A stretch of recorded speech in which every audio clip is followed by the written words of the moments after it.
Lakad na tayo. So, nakabingi na tayo ng pera sa Kayustasa. Tapos uwi na tayo, babalik na sa trabaho. Kasi nag-skip lang ako. Dito na ako ngayon. Ganda pala tingnan pag sa malayo yung dinadaanan.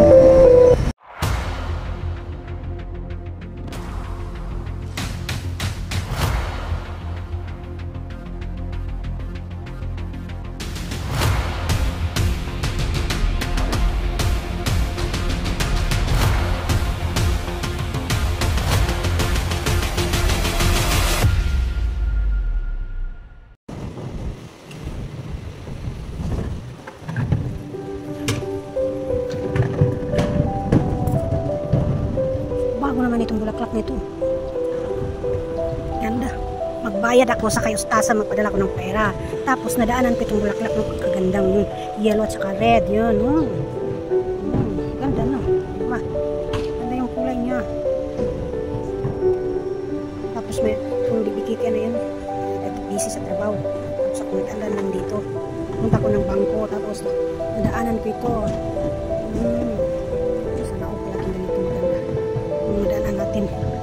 Namulaklak. Ayan. Ito, yung ganda niya, yung red at saka yellow. Ayan. Tapos, ano ito, mangga? Ay, hindi. Bulaklak na ito.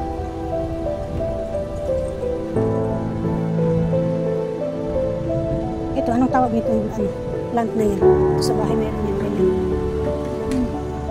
Tagal na rin ako hindi nagkuha ng vlog dito. Last, ano pa yung taon yun? 2022 pa yata yun. Nagkuha ko ng picture dito. Tapos kayo pa magkuha.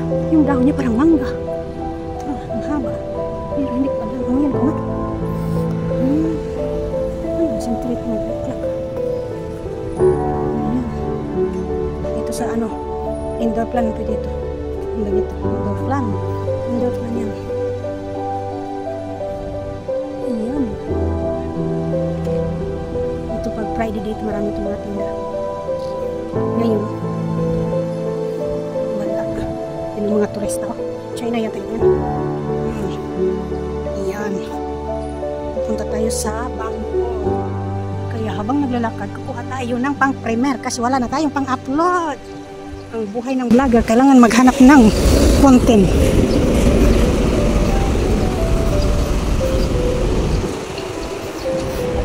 Ayan. Ang init-init. Lalakad tayo. Dito sa tingin ko hindi siya masyado maano. Pero pag i-upload ko na ito, mas magalaw yung camera. Ayan. RH Ibig yata yun yung puntahan ko. Anong bangko ba yun? Basta na. Yun na yun. Now. Tingnan mo pag indoor, pag nasa malamig siya. Di ba maganda yung bulaklak ng ganito? Yung kanina. Green na green yung kanina doon nasa na initan yun. Ang dilaw na yung niya. Yung dahon niya. Ngayon dito tingnan mo kasi malamig dito yan. Green na green yan. Okay. Daming tao sa restaurant. Yepong laksa. Yefong. Sandiran birhad. Daming tao naghihintay. Kakain lang ng laksa. Laksa.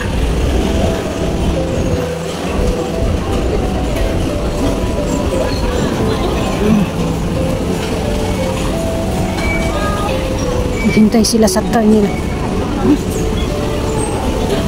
Dito, ito lang kasi ang masarap daw na sabi nila yung laksa nila. Pero lahat ito Chinese. Hindi kumakain ito si Christian. Kaya ako naman papunta doon ng bangko. Naghapit-hapit pa. Sus. Patay na ako sa trabaho nito. Kasi umi-skip ako sa trabaho. Magbayad sana ako ng rental ng bahay. Kaso, ang office namin close. Holiday kasi ngayon. Kaya napunta ako dito sa isip-isip ko. Sabi ko nakalabas na ako sa galing sa trabaho. Nag-skip na ako sa trabaho. Lubos-lubusin ko na lang na maglakad papunta dito. Kasi pag maglabas ako mamayang 6:30 ng gabi, mahirap na, napapagod naman ako. Pagod naman ako magbalik dito sa ano, malayo kasi ito eh. Galing sa trabaho ko papunta dito ng Gaya Street. Malayo kasi ito. Paggoy may alis tayo dyan. Iwas tayo kasi may music. May music siya nang nagwa-watch ng telephone niya. Iiwas tayo. Dito tayo magdaan. God, iiwas daw tayo. Tapos yung nadaanan natin may music din, wala talaga. Wala puntahan. Ano ba yan? Gadyan, RHB Bang, RHB Bang. Lapit na. RHB Bang pala yun yung puntahan ko. Andun pa yun, RHB Bang. Yung Guardian. Ayan, kasi sabi ni Kuya Ray, gawa ka ng primer. Sana kukuha ng ano. Kasi trabaho, bahay. Tapos parang wala ko. Gano'n pag may problema ang iniisip. Ayan. Saan tayo? Init-init pa naman. Tapos masakit pa yung likod ko. Kung magtingin ako sa kabila, kailangan lahat ng katawan ko iikot.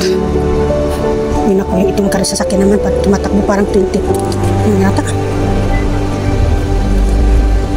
Indonesia pala ito. Wonderful Indonesia. Travel. 8 minutes na. Hindi pa ako nakarating sa RHB Bang. Pasensya na kayo sa aking iruang content. Mamaya, masyadong malikot yung telepon kong nahawakan. Ganito na siguro ako maglakad. Mga RHB Bang. Yan na. Diyan na. So, thank you for watching, guys. Maraming salamat sa inyong support. So, nandito na ako. I'm gonna off my camera para magawa ko na ang aking gagawin. Thank you. Bye-bye. See you next time.